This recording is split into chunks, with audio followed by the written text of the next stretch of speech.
On dit que l'histoire est le plus grand des professeurs et que c'est le passé qui définit ce que nous sommes dans le présent et ce que nous deviendrons dans le futur. On prétend aussi que les récits d'autrefois nous communiquent la lumière de la vérité. J'ai une histoire de ce type à vous raconter.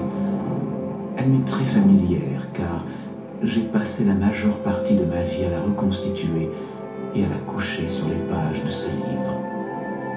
Des années durant, j'ai ressassé ses leçons, étudié chaque ligne, mémorisé chaque mot.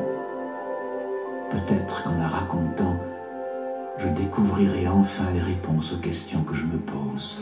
Notre histoire se déroule dans le nord de Faerûn, et plus précisément dans la région connue sous le nom de Val de Bise.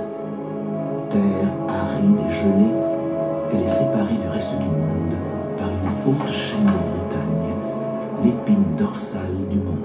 Des siècles durant, les plaines gelées du Val accueillirent deux peuples de barbares, les Utgars et les Régèdes. Rassemblés en petites tribus étroitement soudées, ces hommes fiers vivaient libres et indépendants.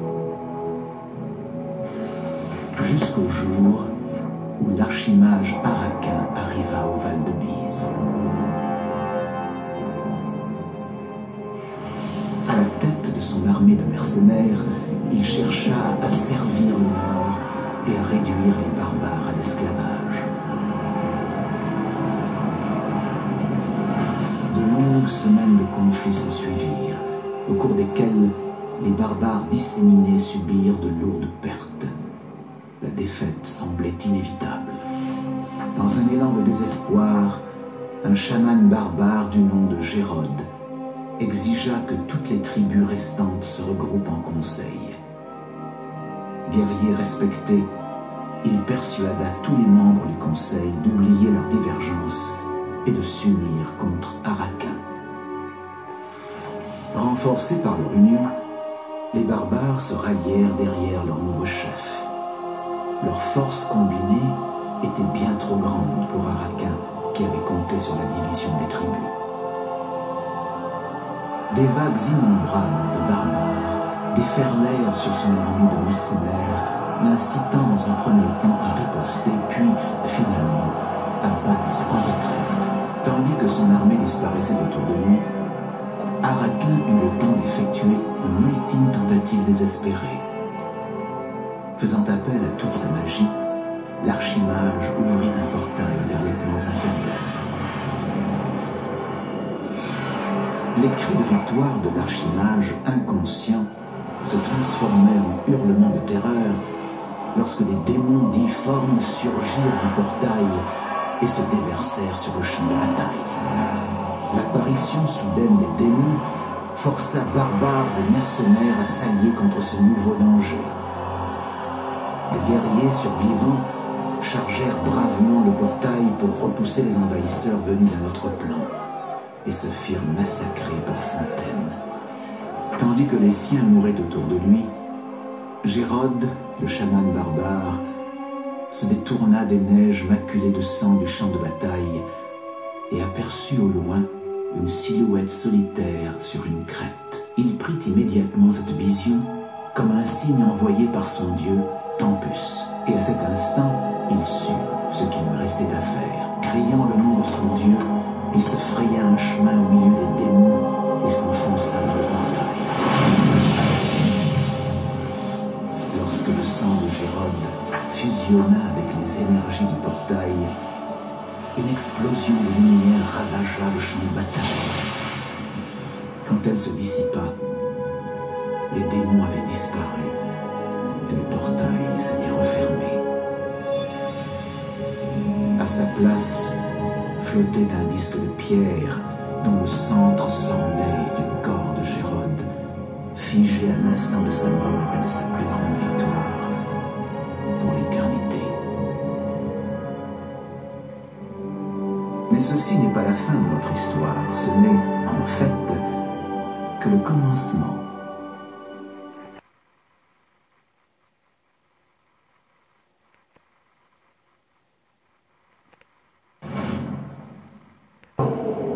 C'est dans ces volutes brumeuses que repose la connaissance de toutes choses, le passé et l'avenir, le commencement et la fin. Tout est là, caché, attendant d'être révélé à ceux qui savent voir. Loin au nord, par-delà les sommets lacérés par les vents de l'épine dorsale du monde, par-delà les royaumes des hommes qui se disent civilisés, vit un peuple dont le mode de vie repose sur le don de voyance. Dans les tribus des barbares Ulgarth, les visions d'un chaman guident son peuple à travers les brumes d'un avenir incertain.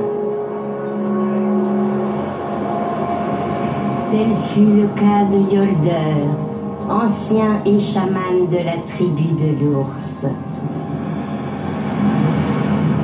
Car ce furent ces visions qui prédirent le retour d'un roi défunt, réveillé des antres de la mort par un esprit avide de vengeance. Sa vision le conduisit de l'autre côté de la toundra, en un lieu où les hommes bâtissent leur demeure sous un chêne séculaire, dont les branches s'étendent jusqu'aux cieux et embrassent les nuages. C'est là que sa vision lui révéla le visage des étrangers qui traverseraient la mer de glace et de neige. Ces héros braveraient le terrible froid du Nord, pris dans une toile de destin mêlé qui entraînerait le monde dans le cœur de l'hiver.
Ago, the malevolent Sarevok brought the city of Baldur's Gate to the edge of destruction. You, like him, are a child of Baal, the dead god of murder. Baal foresaw his own death and sired mortal children in an effort to bring about his return. Sarevok intended to become the new lord of murder. You put an end to Sarevok's plans and slew your half-brother. With his passing, you became known as the hero of Baldur's Gate. Now, a new threat casts a shadow over the city. A massive army on a holy crusade has thrown the Sword Coast into turmoil. Little is known of the crusade's leader, the charismatic warrior Kalar Argent. Those who follow her revere her as the Shining Lady, but her background and goals are shrouded in mystery. Some say she is divine, a hero sent by the gods to crush evil no matter the cost. Others whisper that she is another spawn of Baal, intent on following the same path as Sarevok. One thing above all else is clear. If the Sword Coast is to find any measure of peace, Kalar Argent must be stopped.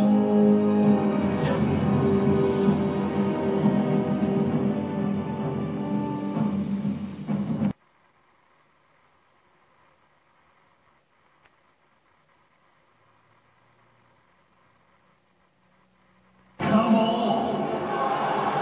Feast your eyes upon the most marvelous martial magnificence that the Underdark has to offer. Baloth, the Entertainer. Cordially invite you to join the audience of my latest spectacle. The Black Pits.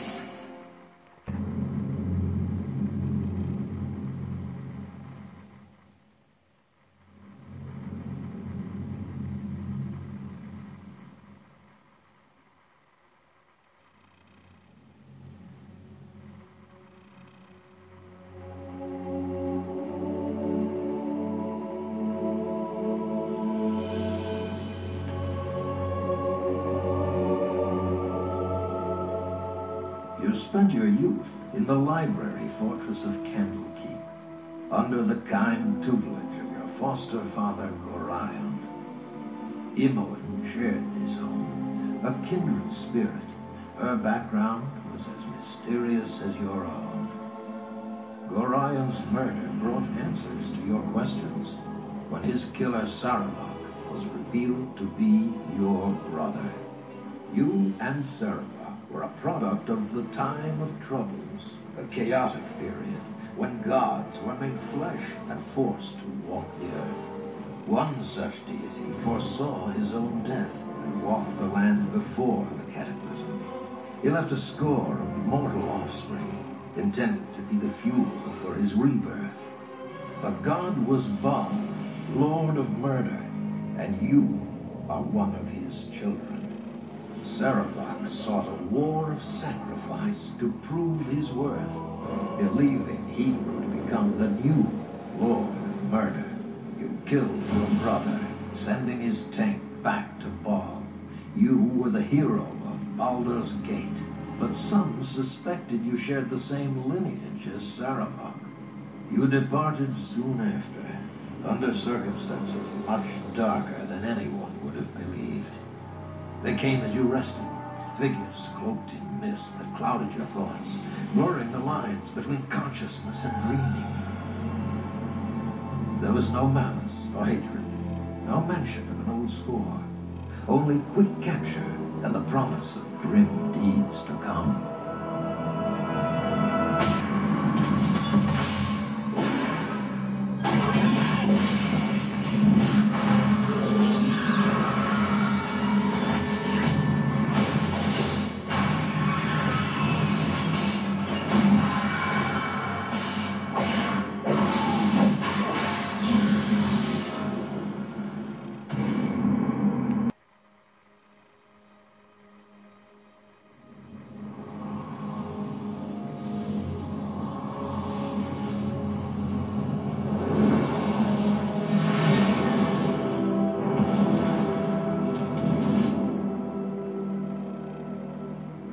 There is no peace for a child of Baal. You've learned this lesson time and again, as all who are close to you suffer because of your tainted blood. When John Irenicus fell, you had hoped for some sort of respite, but peril follows you like pestilence. The time of the prophecy has come. 5 powerful Baal spawn have arisen, leading their armies across the Sword Coast, slaughtering their weaker siblings and innocents alike in a wave of massive destruction. Like wildfire, panic spreads before the armies of the 5, and those suspected of being children of Baal are cast out and revived. Even in Soldanesalar, unease grows into fear at your presence.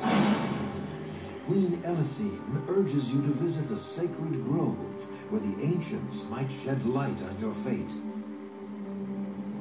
You wonder what part you will play in the dreaded prophecy, and how long before its culmination devours your soul.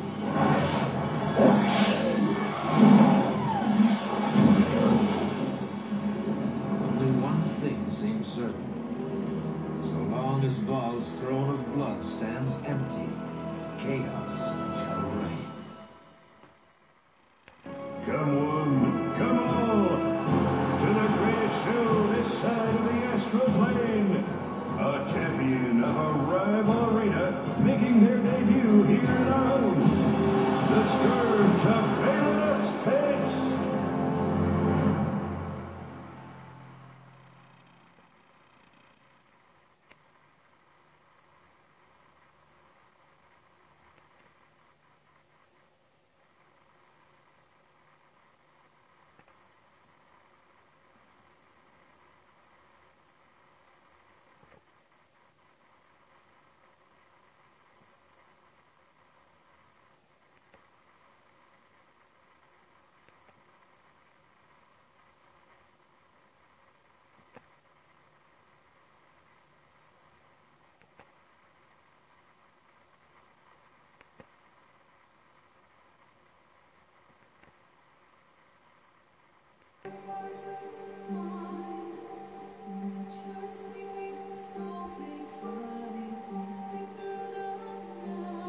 Alors, j'espère que vous aurez passé une bonne soirée.